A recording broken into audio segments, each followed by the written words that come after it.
La cerimonia di inaugurazione dell'anno accademico numero 800 dell'Università di Padova è stata preceduta da un suggestivo corteo che si era svolto l'ultima volta al compleanno numero 700 nel 1922.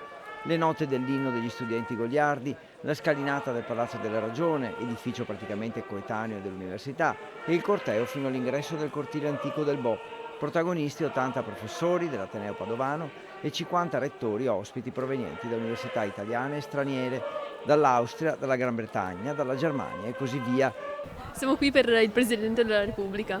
Quindi è lui che aspettate? Sì, aspettiamo il Presidente, siamo studenti universitari, però siamo qui appunto per il Presidente, vediamo, lo accogliamo. Quindi lei è informata su quello che succede? Sì, sì, so che fanno il corteo. È un piacere, soprattutto da studente dell'università, è una cosa veramente meravigliosa.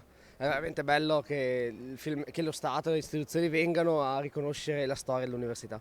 Tutti con il proprio tradizionale abbigliamento accademico, ancor più affascinante quando alla base della scalinata della Ragione arriva il saluto del coro universitario.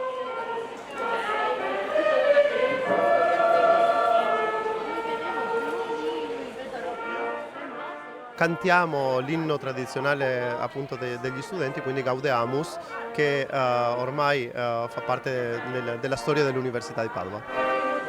Il corteo sfila per qualche centinaio di metri, di fianco al caffè Pedrocchi trova una seconda orchestra, quindi entra nel cortile antico con il terzo e ultimo punto musicale, prima di concludersi nell'aula magna. Lungo il tragitto, tanti padovani orgogliosi di un'università che sentono patrimonio della città.